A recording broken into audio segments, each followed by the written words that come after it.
Hello everyone, today's video is going to be me going through a 60-minute facial.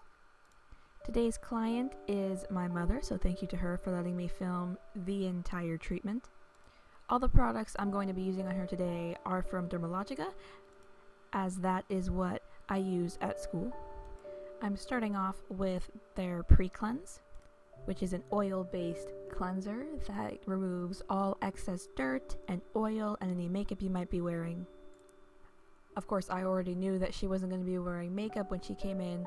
I do encourage all my clients to not wear any makeup, not even mascara, when they come and see me, because that's just going to take time away from their facial, as I'm going to end up spending more time removing their makeup than I am treating their skin.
Once I'm satisfied that the pre-cleanse has been sufficiently applied and manipulated all over her skin, I'm going to take some water and apply and manipulate it as well. When you use pre-cleanse, you start off with the pre-cleanse in your hands, and then you take water and you apply that on top and work it into your skin to emulsify it.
And once I'm done with that, I'm going to take some esthetician wipes, wet them with water, and remove all traces of pre-cleanse from her skin.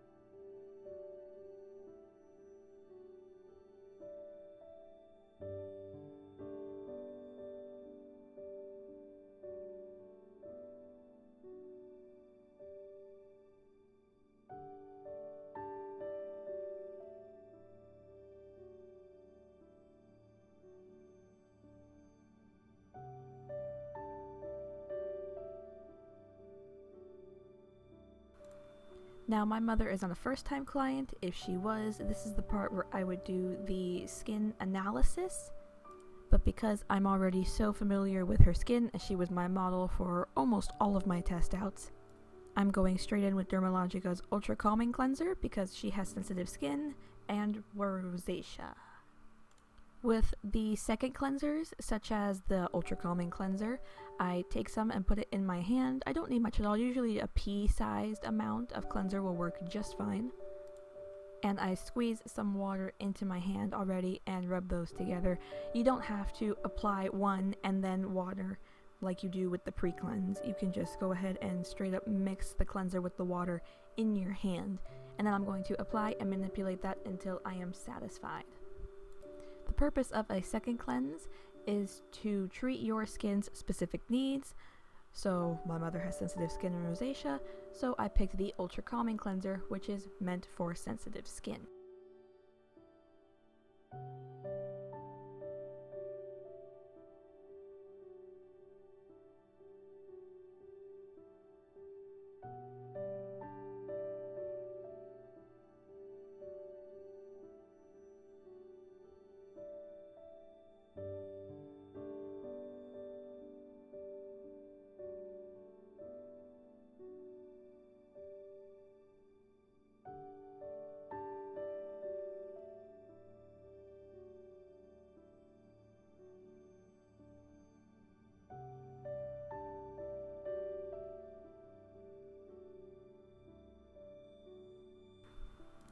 Then I'm going to, once again, wet some esthetician wipes and remove all traces of the Ultra Calming Cleanser.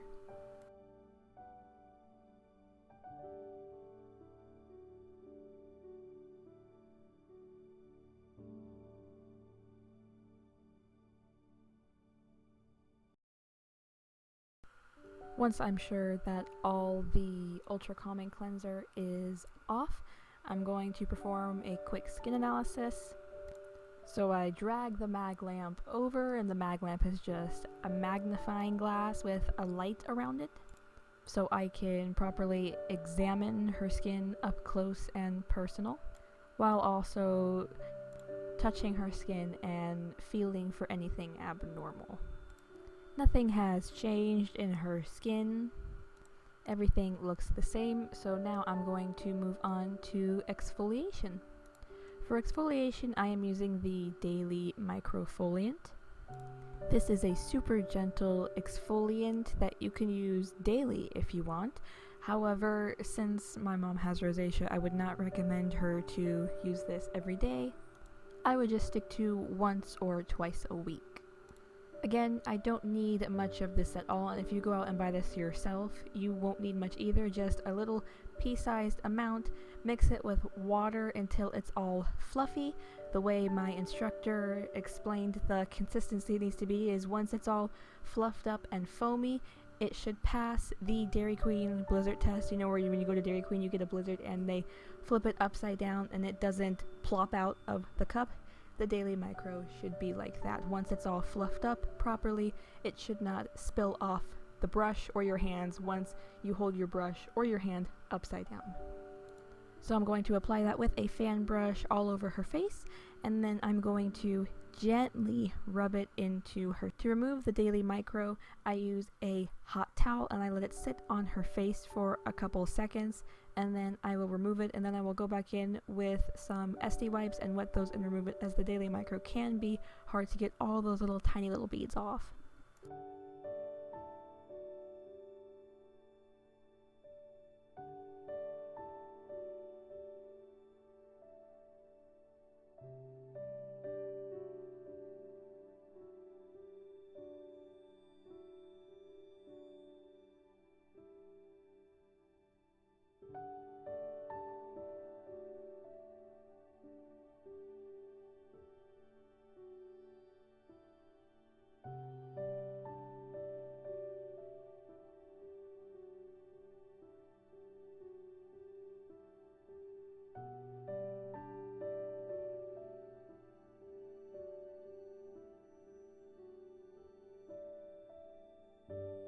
she does have little nodules on the sides of her nose and some super tiny ones on her forehead.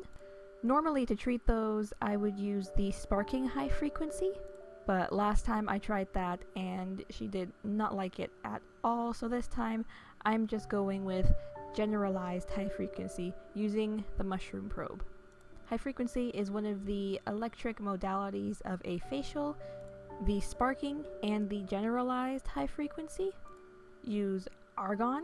It does emit a nasty smell. You smell ozone when you turn this on, and it sounds a lot and smells a lot worse than it really is. To use the generalized high frequency, I take a piece of gauze and I open it up completely and I lay it over her face. The more gauze I use, the more she will feel the electricity. For this treatment, I only use one layer of gauze, and I focus again on the sides of her nose and her forehead. I would have preferred to spark her, but oh well. Sparking is more localized and is exactly what it sounds like. I take a little sparking probe, which if you crook your finger, it kind of looks like that. And I turn the machine up at least halfway. It has to be at least halfway for it to work. And I hover the probe above the skin until it sparks, and it really just feels like, you know how when you drag your feet on carpet in socks and then you touch the door handle or something metal? It feels like that. It feels like a little static shock, but she didn't like it last time I did it, so I'm not going to do it today. I don't believe the generalized high frequency really did anything for the nodules. What it really does is kill bacteria and reduce redness. So if she would have had extractions, which she did not, I would have gone in with the high frequency after performing those extractions to kill any bacteria and help reduce any redness from the squeezing that comes when I perform extractions, which is completely normal. Now I'm moving on to the massage portion of the facial. As an esthetician, I am not performing any deep tissue massage. That is outside of my scope, which is why we call it manipulations. Now, if I were to go out and get my massage therapy license after getting the proper training, then I could perform deep tissue massage. But as an esthete, that is not what I do. To perform the massage/manipulation portion of the facial, I am taking the massage gel cream and I added in a couple drops of the soothing additive from Dermalogica. And I rub that on my hands, and I cup my hands over her nose and ask her to take a few deep breaths, and then I apply the massage gel across her décolleté, up her neck, and over her face, and then I go into the massage portion. Now, I will say that my massage pressure does need work. I have a very light touch because I don't want to hurt someone, and it is something that I am always continuing to work on, whether I'm working on a client or I'm practicing on a classmate.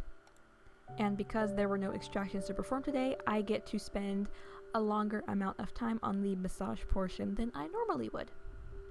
When it comes to the massage portion, there are no really particular moves I follow. I just let my hands kind of go with the flow and do what they do. And I always make sure to end at the temples with every manipulation, not only in the massage portion, but in the double cleanse portion, the exfoliation portion when I'm gently rubbing manipulating the exfoliant over her skin.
You can leave the massage gel on the skin or off. I like to take it off the client's face. I will leave it on the décolleté and the neck, but I like to take it off the face because I feel like if I were to leave it on, it would impede the absorption of the moisturizer and the SPF and the serums and the mask I'll be using during the masking portion and the dermal layer portion. I like to use a serum right before I put on the mask for my client, as I feel like the mask helps the serum absorb deeper into the skin. Really, I feel like it really helps it penetrate and get in there a lot better. I did notice that she was a little dry during the treatment, so I grabbed the hyaluronic acid serum. I know when you hear acid it sounds a bit scary, but hyaluronic acid just helps hydrate the skin. It's really great. I love the hyaluronic acid serum so much. Hyaluronic acid is absolutely one of my favorite ingredients I have discovered thus far. For the mask, I'm using Dermalogica's Clinical Oatmeal Mask. Not only is it one of my favorites, it's also my mother's favorite, so I make sure to use it every time. It is part of their Ultra Calming line, and it helps soothe and calm the skin because of the oat inside of it, hence the oatmeal. I let the mask sit for 10 minutes, and during that time I like to perform a complimentary hand scrub on my client if they want it.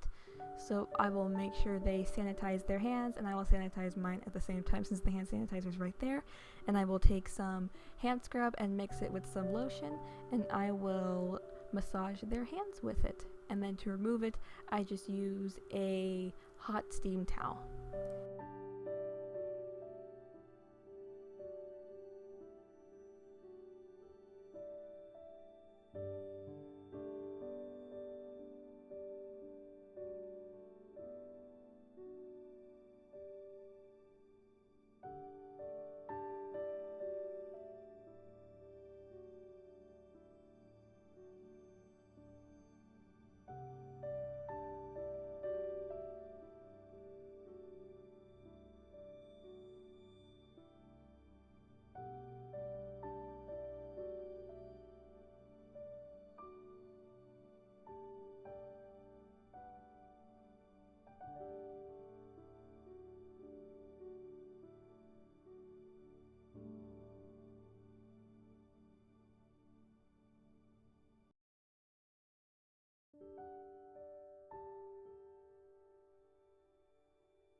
After I'm done with the hand scrub, to remove the mask, I will grab another hot towel, let it sit on her face for a couple seconds, and then remove the mask. And then I will go in with some SD wipes, wet them, and make sure I get all traces of the mask off. Now it's time for the dermal layering process, which is toner, serum, moisturizer, and SPF. For toner, I'm using the Ultra Calming Mist. And Dermalogica just recently brought this back, and I am so excited. I love this toner. It smells nice, it feels nice, and I know my mom loves it as well. I'm also going in with the Redness Relief Essence, which is also a toner, and this is one you have to shake before you use, and you dispense it onto either a cotton round or an SD wipe. Here I'm using an SD wipe because I noticed that she did have some redness on her cheeks. And that's probably from the combination of the exfoliator and then the hot towels, because heat can be a trigger for rosacea, and it is not very good. So if you do have rosacea, make sure you stay away from spicy foods. And if you think you have rosacea, go get checked out by a dermatologist, as an esthetician is legally not able to diagnose skin conditions. So if you really want to know for sure, go see a dermatologist. I love the Redness Relief Essence because it works immediately and it continues working throughout the day, and my mom loves it too. In fact, she has 2 travel size bottles that she bought from my school at home to take home, and she uses it every day, and it really is an amazing product. Then I'm going in with the Stress Positive Eye Relief, I believe is the name. I'm still trying to learn all the product names, so forgive me if I mess up some of the names. But this is an eye cream that does not have retinol in it because retinol is not good for rosacea. But it helps with signs of stress around the eyes, so I put those around her eyes. And then I go in with the Ultra Calming Serum, and I put that all over her face, especially around her nose and her forehead where I use the high frequency, because the electricity from the high frequency can be a bit tickly, and the Ultra Calming Serum helps relieve any itching or tickly feelings those might leave behind.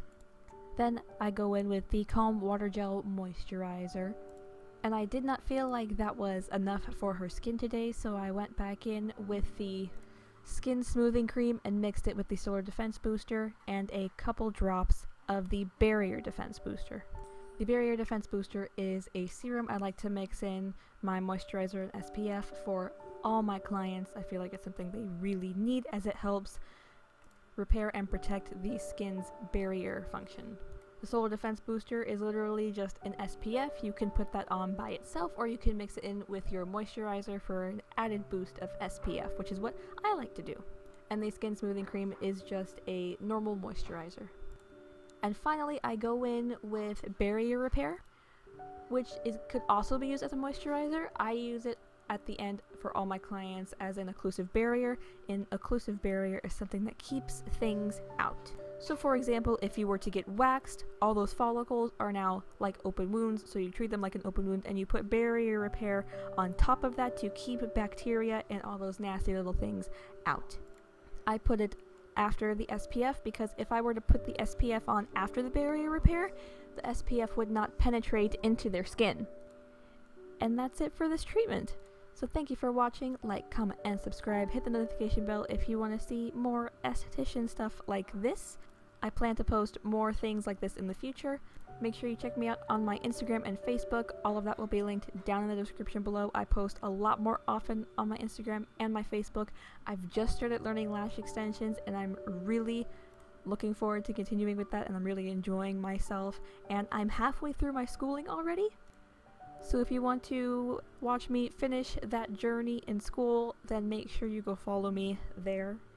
I hope you enjoyed this video, and I will see you in the next one. Bye!